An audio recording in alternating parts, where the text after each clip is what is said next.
किए।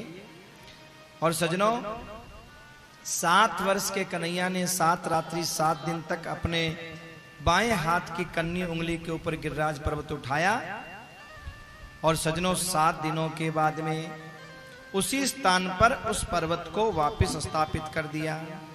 भगवान पितम शैलम स्वस्थाने पूर्ववत प्रभु पश्यताम सर्वभूतानां स्थापयामास लीलयः। भागवत के 10वें स्कंद के 25वें अध्याय का 28वां श्लोक, जिसमें सुखदेव जी महाराज कहते हैं, परीक्षित, जैसे कोई बालक खेल खेल में छत्ते को उठा लेता है और वापस उस छत्ते को वहीं रख दे, बस ऐसे खेल खेल में है भगवान ने उस 7 कोस लंबे चौड़े गिरिराज पर्वत को, 7 कोस लंबा 7 कोस चौड़ा वो गिरिराज पर्वत 7 रात्रि 7 दिन तक और 7 वर्ष के कन्हैया अपने बाएं हाथ की कन्नी उंगली के ऊपर उठाते हैं। सजनों, गोप ग्वालों ने लठियां लगा रखी थी, तो गोप ग्वाल बोले, लाला नेक लठिया नीची, नेक तेरी उंगलियां नीची कर ले, हमने लठियां लगा रखी है। कन्हैया बोले, कोई बात ना है भैया, हमारी उंगलियां भी लगी रहने दो। अरे ना है लाला, तो बहुत दिन है गए, आराम कर ले नेक, कछु खा ले पी ले।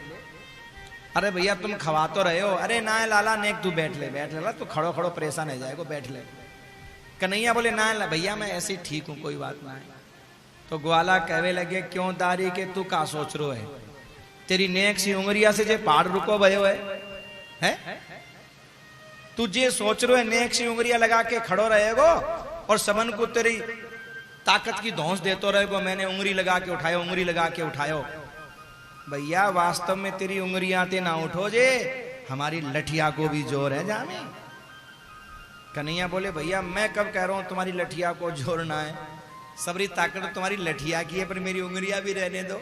अरे ना है लाला, तेरी उंगलियां कछु ना, तू आराम कर थोड़ी देर।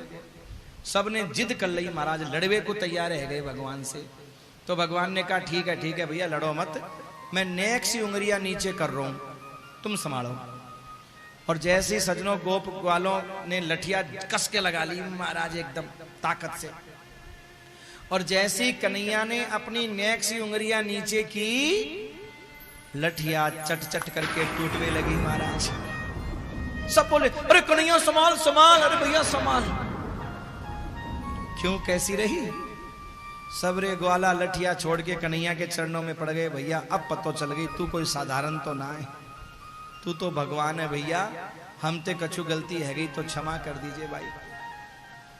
अब सजनों, जब उस पर्वत को वहां वापस भगवान ने रख दिया, तो सबरे ग्वाला दंडोत कर रहे हैं भगवान को, प्रणाम कर रहे हैं। गोपियां आके बोली, लाला जी क्या कर रहे हो? हरी गोपी तने देखो ना है, नेक सी उंगलिया से पर्वत उठा लियो, जे भगवान है, तू भी प्रणाम कर। सजनों, गोपियां कहवे लगी, ऐसे भगवान हमारे आगे पीछे डोले, बहुत देखे ऐसे भगवान, जे भगवान है।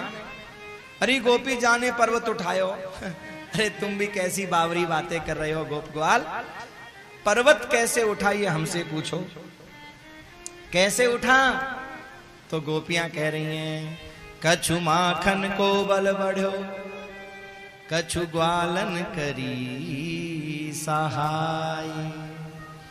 कछु माखन को बल बढ़ो, कछु ग्वालन करी सहाय। राधा कृपा कटाक्ष से गोवर्धन लियो उठाई। बोलो राधा रानी की जय हो। कुछ तो गोप ग्वालों की सहायता थी, और कुछ महाराज हमने जो माखन खिलाया, इसने चोर चोर के खाया।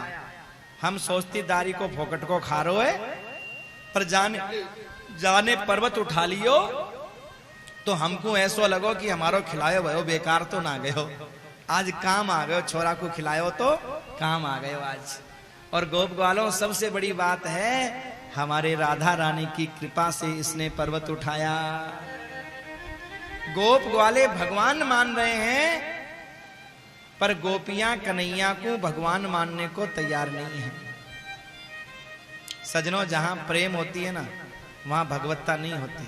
हाँ, चाहे कितना ही बड़ा आदमी क्यों ना हो, हाँ, पर हमारा प्रेम है।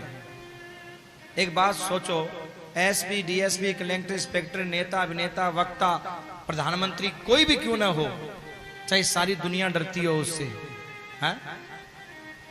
बड़े बड़े मूछे वाला थानेदार, दुनिया डरे, घबराए, बड़ा है, बड़ा बड़ा, ऐसे दुनिया डरे, पर उसकी घरवाली डरती है क्या? घर में तो वही थानेदार होती है, हाँ? दुनिया में ऊंची ऊंची मूछ करके जाता है, घर पे आता है तो घरवाली कहती है नीचे करके आया करो, बच्चे डर जाते हैं, कर ली पूंछ। क्यों, कैसे बोल देती है वो? क्योंकि उस पे अपना हक समझती है, उस पे हक समझती है, प्रेम है उसका। और जहां प्रेम होती है वहां भगवत्ता नहीं होती, वहां सत्ता नहीं होती, वहां ताकत नहीं होती। अगर हम किसी की भगवत्ता से प्रभावित हैं तो वहां प्रेम नहीं हो सकता। और जहां प्रेम है वहां कोई ऊंचा नहीं होता, कोई नीचा नहीं होता, कोई बड़ा नहीं होता, कोई छोटा नहीं होता, हक होता है बोलने का महाराज। बस गोपियां उसी हक से बोलती हैं, उसी अधिकार से बोलती हैं। आहा, इसी प्रकार सजनों, अब जो नंद बाबा के साथ वाले थे ना, बूढ़े बड़ेरे, ये तो बच्चों की बात होगी, बच्चे क्या बात कर रहे हैं, बच्चों की टोली में क्या चर्चा चल रही है। पर्वत को रखने के बाद अब जो नंद बाबा के साथ वाले दोस्त मित्र थे, वो नंद बाबा को कह रहे हैं, 10वें स्कंद के 26वें अध्याय का 14वां श्लोक, नंद बाबा को कह रहे हैं, बाबा हमें ऐसो लगे जे तेरो छोरा तो ना है, जे तेरो बेटा ना हो सके। क्यों? अरे बाबा, तोते 70 किलो को पत्थर ना उठे, और तेरे छोरा ने इतने लंबो चौड़ो गिरिराज पर्वत उठा दियो, तेरो कहां होगो है? तेरो ना है सके? बाप पे पूत, पिता पे घोड़ा, बहुत नहीं तो थोड़ा थोड़ा, तोते तो कछु हो ही ना बाबा। तो इस श्लोक में यही बात कही है, भागवत के 10वें स्कंद के 26वें श्लोक, 26वें अध्याय के 14वें श्लोक में, कि बाबा क्वे सत्ता हाय न बाल, क्वे महाद्री विदारणम, ततो नो जायते शंका ब्रजनाथ तवात्मजे। हे ब्रजनाथ, हे नंद बाबा, हमें शंका है रही है जे तेरो छोरा ना है, शक कह रहे हो बाबा जी। तो बाबा बोले, भैया शक तो मोकू भी है कि मेरो तो ना है, फिर पर मिलो तो यशोदा के पास में ही हो भैया, मैंने जब आपको यशोदा के पास में ही देखो, अब पतो ना कौन रख के चलोगो, पर मेरो तो ना है, ऐसे जी मोई भी लग रही है बात, तो मेरो होगो तो कछु तो लखन मेरे